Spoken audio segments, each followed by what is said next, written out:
Promise করেছিলাম না যে আমি তোর মেহেন্দিতে আসবো? দেখ, আমি এসে গেছি। এই পোশাকে তোমার কোনো লজ্জা টজ্জা বলে কিছু নেই না? বারণ করেছিলাম তো তোমাকে এখানে আসতে। আর তুমি কি ভাবলে যে আমি তোমায় চিনতে পারবো না? হ্যাঁ, যত বছরই আমি তোমার থেকে দূরে থাকি না কেন, আমি তোমারই মেয়ে। খুব ভালো করে আমি তোমাকে চিনি। নূর, তোর কি হয়েছে বলতো? নিজের মায়ের সাথে কিভাবে কথা বলছিস? তুই এখানে আয়। না, তুমি আমার মা নও। কতবার বলবো আমি তোমাকে? আর তুমি কি প্রুফ করতে চাইছো? সবার সামনে তুমি খোলাখুলি ভাবে নাচছো, অথচ সবার সামনে তুমি নিজেকে লুকিয়ে রাখতেও চাও। ঠিক করে বলো তো, কি চাওটা কি তুমি? খুব খুশি হয়েছি দেখে যে তুই এক্স্যাক্টলি আমার মতো হয়েছিস। ভীষণ চালাক আর ভীষণ স্মার্ট। তোমার খুশি না, তোমার এজেন্ডার ব্যাপারে আমি জিজ্ঞেস করেছি। যখন তুই জানতেই চাইছিস তখন শোন। আমি এখানে দেখতে এসেছি যে নিখিল সত্যি তোর যোগ্য ছেলে কি না। আই এম সরি, কিন্তু আমি নিখিলকে নিয়ে একদম কনভিন্স হইনি নূর। তো তোমাকে কে কনভিন্স করতে চায়? তুমি কে? So stop interfering in my life. বুঝতে পেরেছো কি বলছি? আর নিখিল একটা খুব ভালো ছেলে, ও আমাকে খুব ভালোবাসে। খুব ভালো ভদ্র পরিবারের ছেলেও আমাকে খুব আনন্দে রাখবে। নূর দাঁড়া, এখানে আয়।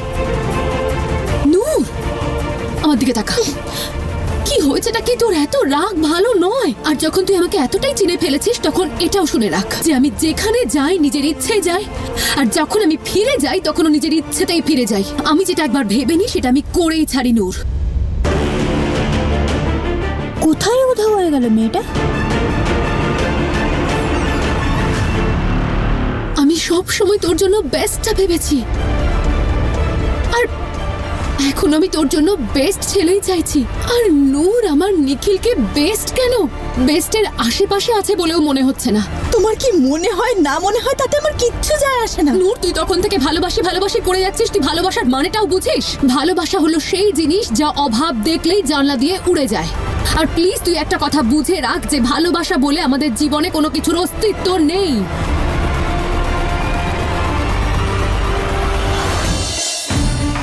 তুমি ভালোবাসার ব্যাপারে লেকচার দেওয়াটা বন্ধ করো।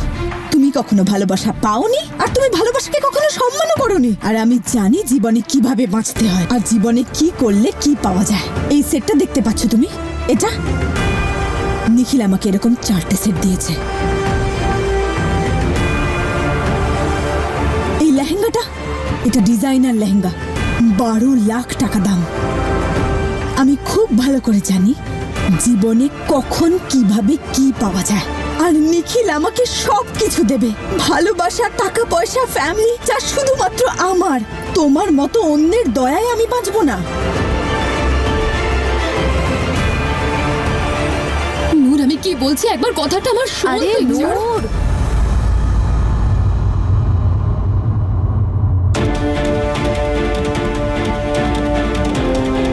যদি তোমার মধ্যে একটু লজ্জা থাকে তাহলে এখান থেকে চলে যাও। আর তোমার এই মুখটা আমাকে কখনো দেখাবে না।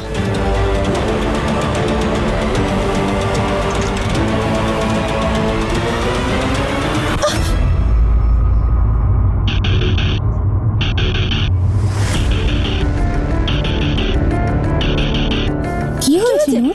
কি হয়েছে? কিছু না তো। কি হয়েছে? তুই ঠিক আছিস তো? হ্যাঁ। এত ঘেমে কেন গেছিস? কি হয়েছে? আরে আমাকে কেউ একটা ডাকছিল। আর নিখিলও নিশ্চয়ই খুব চিন্তা করছে। চল তাড়াতাড়ি চল। চল।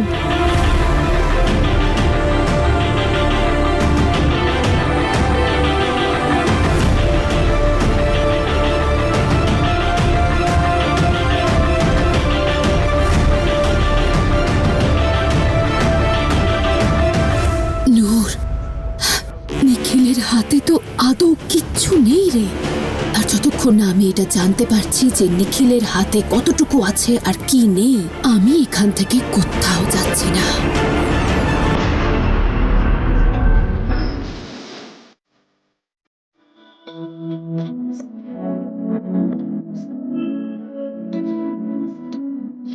একদিন আমি তো সব ভুল বোঝাবুঝি, সব রাগারাগি দূর করে দেবো ঈশান। তোকে আমি আমার জীবনে আবার ফেরত আনবো ঈশান।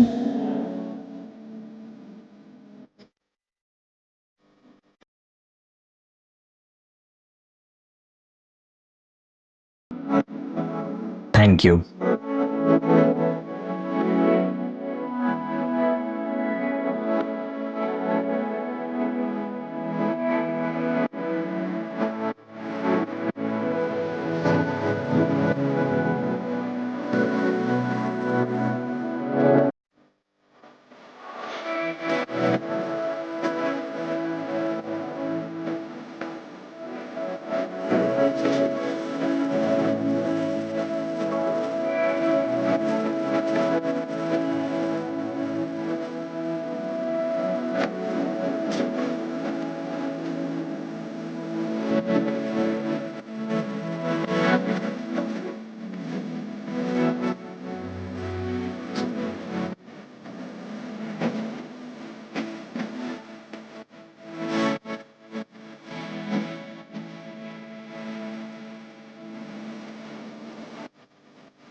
ঈশান,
কোথায় চলে গেছিলি না বলে? আমি রণধীর এই আর্টিকেলটা পড়ার পর কারোর সামনে আর মুখ দেখাতে পারলাম না। এই কলঙ্ক নিয়ে বাঁচা আমার পক্ষে আর সম্ভব নয়। তুই এটা জিজ্ঞেস করার কে? হায়, যে এই কাজটা করেছে ইচ্ছে করছে তাকে একবার জড়িয়ে ধরে চুমু খেয়ে নি। ওই আর্টিকেলটা পোস্ট করে রণধীরকে সুইসাইড করতে বাধ্য করে এদের দুজনের সম্পর্কটা যে দায়িত্ব নিয়ে ভেঙেছে তার কাছে আমি কৃতজ্ঞ। আমার কাজটা কত সহজ করে দিয়েছে সে। Thank you.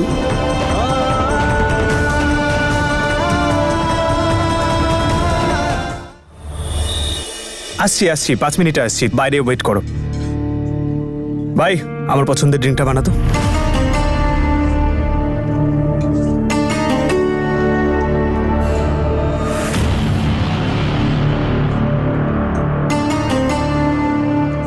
One glass of champagne, please.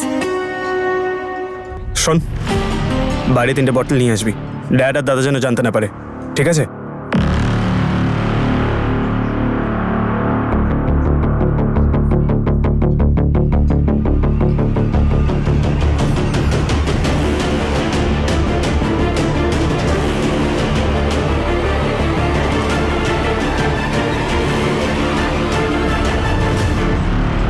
আয় আয় তাড়াতাড়ি আয়। ব্যাপার। আরে আরে এসে গেছে আমাদের হবু বর। হ্যাঁ? আচ্ছা একটা কথা বলতো, হানিমুনে কোথায় যাচ্ছিস ভাই তাহলে? আরে দেখ দেখ দেখ, লজ্জা পেয়ে গেছে। আরে ওসব ছাড় না ভাই, পার্টি এনজয় কর। চিয়ার্স। সরি ভাই, তোদেরকে ভেতরে নিয়ে যেতে পারলাম না। ড্যাড আর দাদার ব্যাপারে জানিস তো। আরে ভাই চিল কর না, তুই টেনশন নিস না।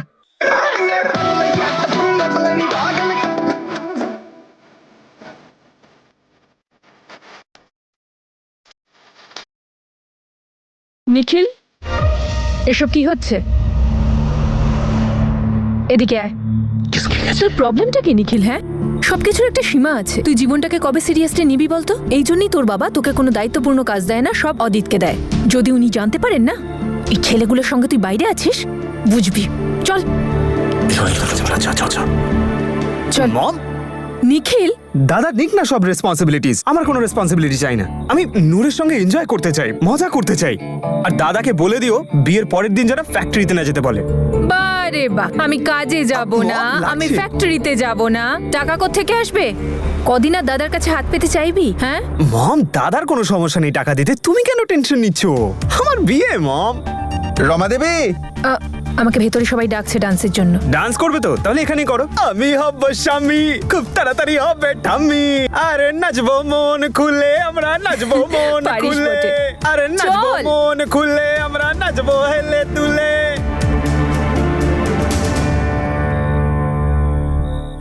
এই নিখিলটাকে তো আমি শুধুমাত্র বেকার ভেবেছিলাম, কিন্তু এ শুধু বেকার নয়, অকুম্মার ঢেঁকি। এ তো কোনো কাজকর্ম করে না। কে জানে নূরের জীবনটা কি হবে এর সাথে। না, এই ছেলেটা নূরের জন্য একেবারেই যোগ্য ছেলে নয়। আমাকে কিছু একটা করতে হবে।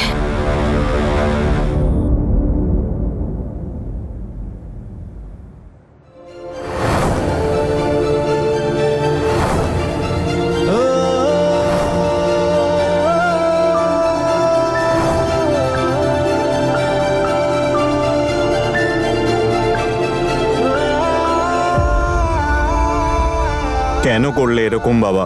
আমাকে আর মল্লিকাকে ছেড়ে যাওয়া তোমার উচিত হয়নি। দেখছো তুমি কত একা হয়ে গেছে ও। কেন কেন করলে এরকম বলো?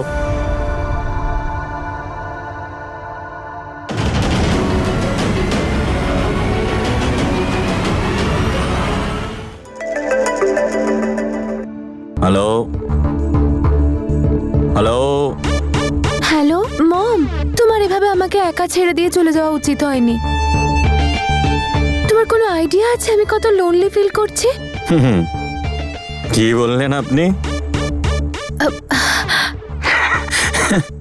লোনলি? দারুণ ব্যাপার। আপনি ওখানে লোনলি ফিল করছেন, আর একজন আমি যে এখানে লোনলি ফিল করছি। আপনারও কেউ মন ভেঙেছে নাকি? একটা কবিতা শুনবেন?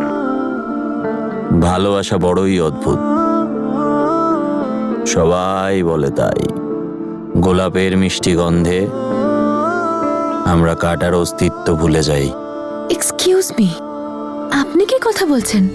আপনি এটা জিজ্ঞেস করুন কেন বলছেন আপনি? মানুষের জীবনটা কি অদ্ভুত না? হ্যাঁ, যে কোনো সময় যা কিছু হতে পারে, যা কিছু। মানুষ হঠাৎ করে বদলে যেতে পারে। আপনি জানেন আপনার জীবনে বন্ধু তো আছে, বন্ধু, মা বাবা, ভাই বোন, যে কেউ যে কোনো সময় চলে যায়, আর আমরা একা পড়ে থাকি। আর আপনি একা হয়ে গেলে বুঝতেই পারবেন না জীবনটা কি। মনে হয় যেন তাই এই অভ্যেসটা আগের থেকে করে ফেলুন। যখন কারোর জন্য হঠাৎ করে অভ্যেসটা করতে হবে না, বুঝতেই পারবেন না জীবনটা কোথায় যাচ্ছে, কি হচ্ছে। না আপনি বাঁচতে পারবেন, না মরতে, না কোনো কাজ করতে পারবেন, আর না আমি কি বলছি। আপনি শুনতে পাচ্ছেন তো আমার কথা? ও বাবা, আপনার কথায় তো ভীষণ ডেপথ আছে। নিশ্চয়ই আপনার মেজর কোনো হার্ট ব্রেক হয়েছে, মন ভেঙেছে আপনার কেউ। আচ্ছা বলুন তো, আপনি কে? হু আর ইউ? ভারী আজব, বল আপনি করেছেন আর আমাকে জিজ্ঞেস করছেন আমি কে। আমি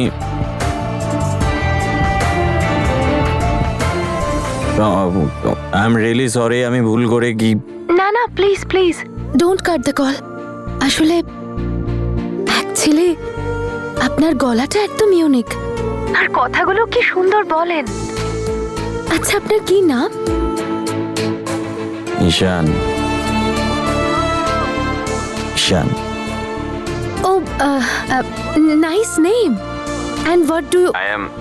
আই এম রিয়েলি সরি, আমি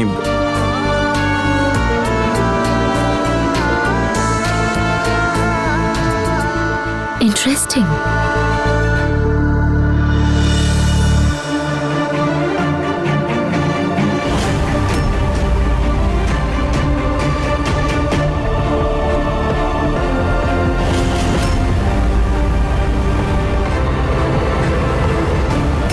আরে হ্যালো হ্যালো হ্যালো ম্যাডাম, আরে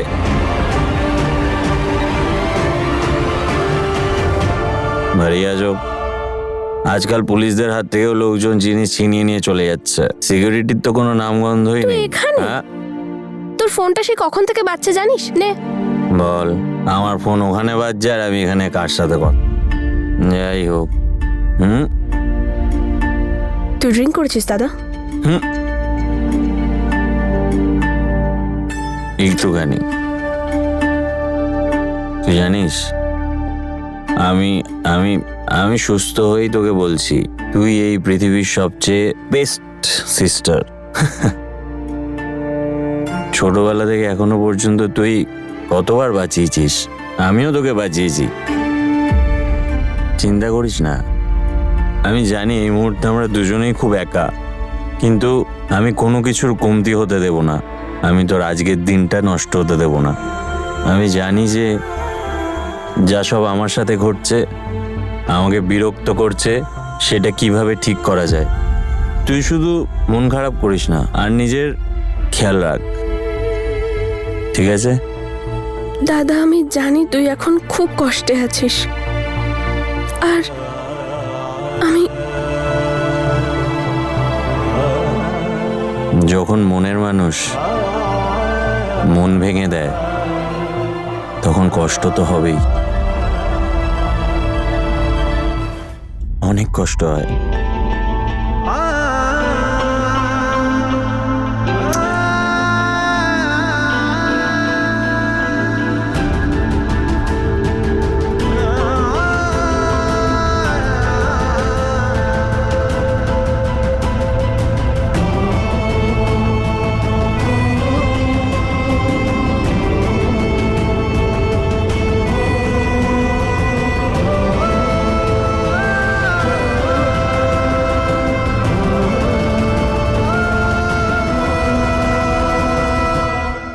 হ্যালো হ্যালো সোনা, এখানে প্রচন্ড আওয়াজ হচ্ছে।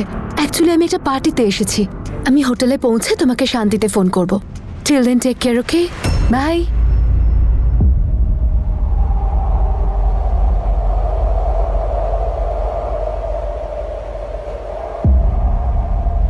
জেসমিন,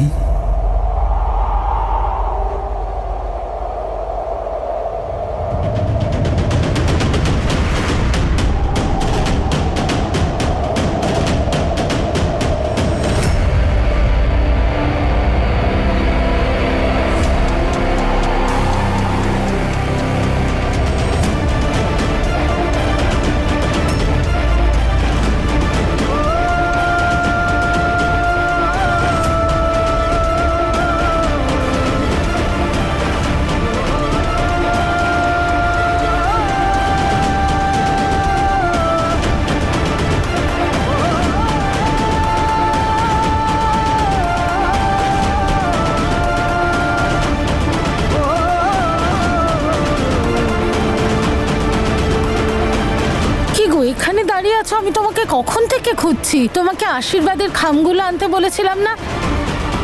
কি হলো গো, তোমার সাথে কথা বলছি। তুমি ঠিক আছো তো? একটা অদ্ভুত অনুভূতি হচ্ছে।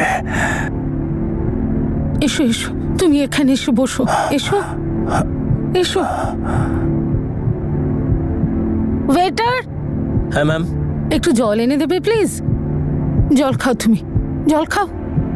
যেন হঠাৎ মনে হচ্ছে যে ও এখানেই যেন কোথাও আছে, আমাদের আশেপাশে। ও ওকে। জেসমিন, আমার এমন যেন মনে হচ্ছে যে আমি যেন ওই জেসমিনের গলা শুনলাম। ওটা যেন জেসমিনের কণ্ঠস্বর। ও কোথাও আশেপাশেই আছে যেন। জেসমিন এখানে আছে। Jasmine, jasmine.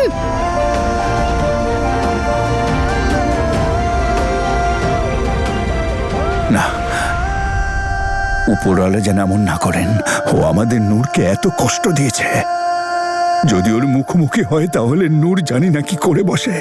না না বাবা, কিন্তু ও তো নূরের মা, ওর নিজের মা। ওই জেসমিন কখনো কারোর আপন হতে পারে না।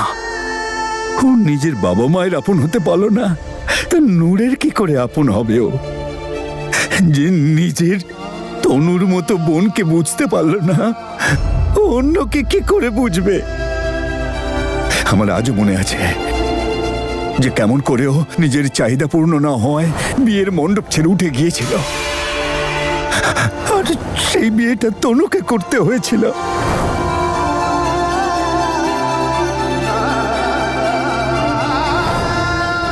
তুমি ঠিকই বলেছ, জাসমিনের এখানে না আসাই ভালো।